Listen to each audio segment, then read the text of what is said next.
समझे? देखिए, अगर जो लोग यहाँ से मेरे लेक्चर्स को देख रहे हैं और जो लोग आज क्लास यहाँ ज्वाइन किए ऑफलाइन मोड में, जो लोग क्लास को एब्सेंट भी किए अपने एडमिशन के प्रोसेस के कारण, कुछ ज़रूरी चीज़ें के कारण आप किए हैं, तो थोड़ा सा उन्हें लेक्चर को समझने में दिक्कत आ सकती है। तो आप सबसे भी रिक्वेस्ट है कि अगर डायरेक्टली आप यहाँ से मेरे वीडियोज़ को देखना शुरू किए हैं तो सबसे पहले आप मेरे पिछले वीडियोज़ को देख लीजिए, देन आफ्टर यहाँ देखिए। ट्रिगोनोमेट्री जो है वो एक सीरीज में अगर उसको आप पढ़ते हैं, 1 बाय 1 करके पढ़ते हैं, तो ट्रिगोनोमेट्री बहुत आसान होता है। और ट्रिगोनोमेट्री एक ऐसा चैप्टर है, इसमें अगर आपको फॉर्मूले याद नहीं है तो आप एक लाइन आगे बढ़ नहीं सकते हैं। समझ में आया? तो आपसे रिक्वेस्ट है कि आप जो कुछ भी पढ़ाया जाता है आप मेरे पैरेलली क्वेश्चंस को भी करिए, पैरेलली फार्मूला को भी याद रखिए, ताकि आप क्लास में जब आए तो आपकी अंडरस्टैंडिंग काफ़ी अच्छी हो सके। अब देखिए, ये सवाल है, अब थोड़ी सी सवाल में इनइक्वालिटी भी है, ठीक है?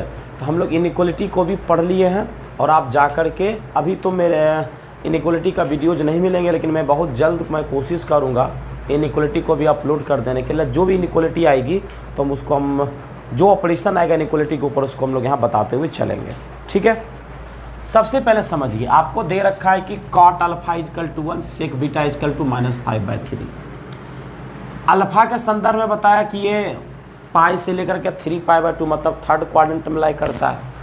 अब देखो, ये अल्फा थर्ड क्वाड्रेंट में लाई करता है, इसलिए देखो cot अल्फा क्या है, पॉजिटिव भी है। क्योंकि आपको अगर वो मेथड याद है, ऑल स्टूडेंट टू सिनेमा, जिसमें कि हम ऑलरेडी आपको बताए थे कि पहला क्वाड्रेंट में जितनी भी ट्रिगोनोमेट्रिक आइडेंटिटीज होती है सारी की सारी पॉजिटिव होती है। सेकेंड क्वाड्रेंट में साइन और कॉसेक पॉजिटिव होता है। थर्ड क्वाड्रेंट में टैन और कॉट पॉजिटिव होता है। और फोर्थ क्वाड्रेंट में कॉसेक और सेक पॉजिटिव होता है। ठीक है बच्चा? तो वहाँ से निकालना आपको टैन अल्फा प्लस बीटा, और साथ में यह बताना कि अल्फा प्लस बीटा किस क्वाड्रेंट में लाई करेगा। यहाँ पर कमेंट किया कि अल्फा थर्ड क्वाड्रेंट से बिलोंग्स कर रहा है और ये सेकेंड बीटा सेकेंड क्वाड्रेंट से बिलोंग्स कर रहा है, जिसके कारण देखो सेक निगेटिव, क्योंकि सेकेंड क्वाड्रेंट में सेक निगेटिव होता है।